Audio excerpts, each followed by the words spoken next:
Tapi pertanyaan terakhir Ustadz sebagai penutup, ini juga isu yang sedang ramai dibahas di media sosial Ustadz. Belum lama ada seorang dai Ustadz yang menyebabkan syubhat di tengah-tengah kita dengan memberikan tafsiran sendiri tentang surah pemusik Ustadz. Yang akhirnya menafsirkan bahwa musik ini tidak haram Ustadz. Nah ini bagaimana pendapat antum Ustadz? Saya bukan sebutin pendapat saya, ya. Tapi hampir mayoritas ulama termasuk Imam 4 mengharamkan. Ini bukan hal yang baru nih, bukan pendapat baru. Dan memaknakan syuara atau penyair itu adalah pemusik, ini keliru ini. Dalam bahasa Arab juga sudah jelas perbedaan mana penyair, mana penyanyi, kan gitu. Tidak selamanya juga penyair itu bisa penyanyi. Apalagi di masa dulu, penyair itu memang cuma susun penyair syair saja, gitu kan. Bahkan dibedakan juga dalam istilah bahasa Arab penyair sama penyanyi itu sendiri. Ya, sampai hari ini dalam kosakata bahasa Arab berbeda. Kalau dalam masalah hal ini tentunya saya bukan mendapat pendapat baru ya, tapi insya Allah coba saya bacakan beberapa yang saya tahu berhubungan dengan masalah pendapat-pendapat ulama dalam masalah ini ya. Coba saya searchingkan dulu. Ya, ada perkataan Abdullah bin Umar radhiyallahu anhu. Beliau meninggal wafat tahun 73 Hijriah, sahabat masyhur. Beliau mengatakan ya, pada saat melewati sekelompok orang, terjemahnya saja, melewati sekelompok orang yang sedang melakukan ihram, mau umrah, mau haji. Lalu kemudian di antara mereka ada seorang yang bernyanyi, sambil ihram, sambil dia bernyanyi. Maka kata Abdullah bin Umar kepada orang yang bernyanyi itu, ingatlah, aku berdoa kepada Allah, semoga doa-doamu tidak diterima. Abdullah bin Umar mendoakan si penyanyi itu supaya doanya tidak diterima. Ya. Begitu juga dengan Abdullah bin Abbas radhiyallahu anhu yang meninggal tahun 68 Hijriah. Beliau mengatakan seluruh alat-alat musik atau ma'azif hukumnya haram. Bahkan beliau mengatakan beduk, gendang dan sejenisnya juga serta seruling masuk dalam hukum haram. Ini perkataan sahabat ya. Ini teman-teman bisa melihat tentunya tidak asing di dalam buku-buku yang sangat masyhur. Seperti misalnya kalau tadi pendapat Abdullah bin Umar itu dari kitab Zammul Malahi ya. Zammul Malahi di nomor 17, di halaman 17 dan juga Talbis Iblis yang tulis oleh Ibnu Qayyim di halaman 240 ya.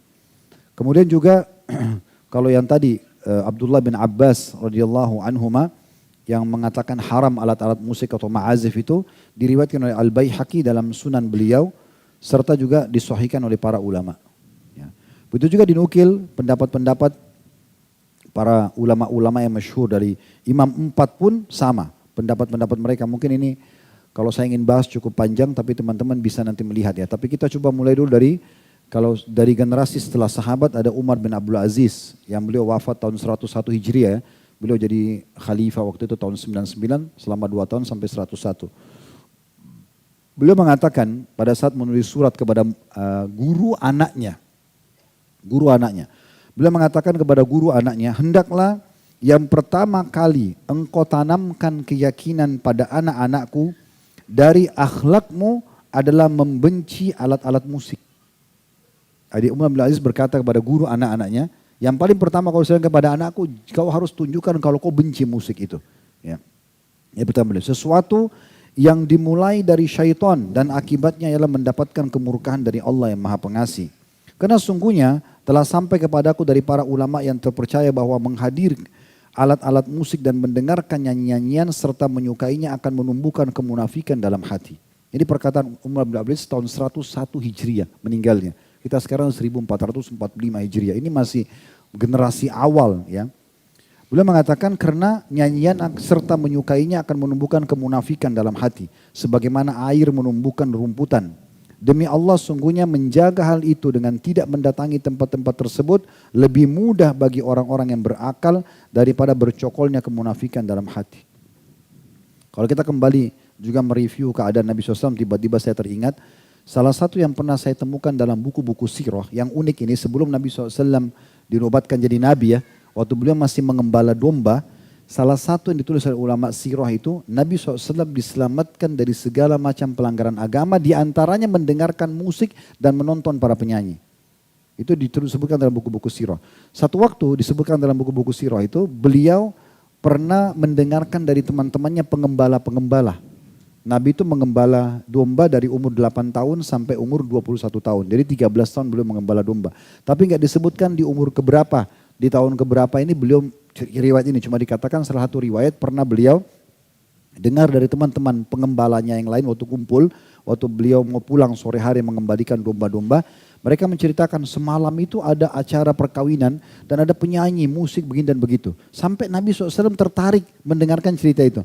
Lalu beliau bilang, besok kalau ada acara lagi, saya akan coba melihat, tolong kamu jaga gembalaan saya. Maka dikatakan dalam buku itu, dalam buku-buku sejarah, kalau pada saat esok harinya, waktu saat beliau niat untuk pergi, beliau ngantuk dan tertidur.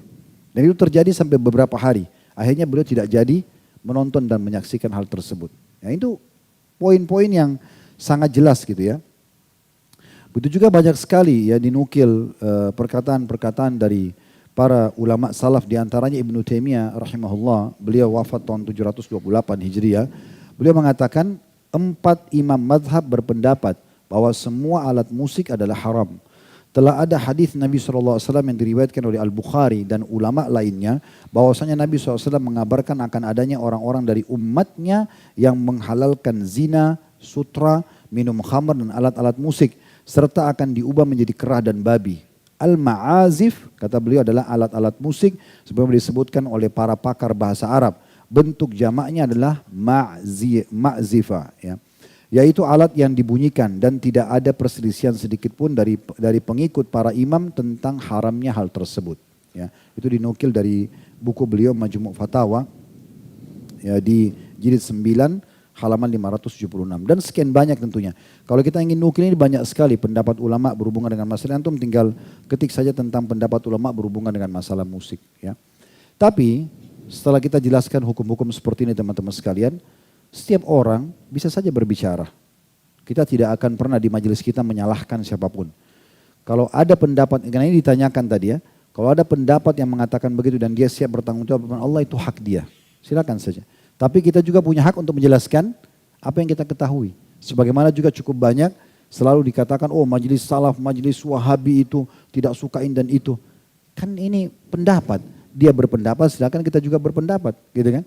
Dia tidak usah paksakan pendapat dia kepada kita, kita juga tidak bisa paksakan pendapat kita kepada dia.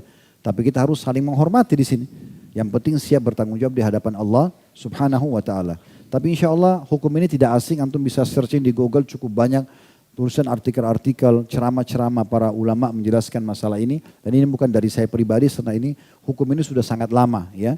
Dan cukuplah sumpahnya Abdullah bin Mas'ud radhiyallahu anhu tentang tafsir salah satu ayat Al-Quran, wa minan nasi may yashtari lahwal hadits yudilla nasa an sabilillah, dan ada sebagian orang memperjualbelikan perkataan-perkataan untuk menyesatkan manusia dari jalan Allah. Beliau bersumpah demi Allah yang dimaksud adalah musik.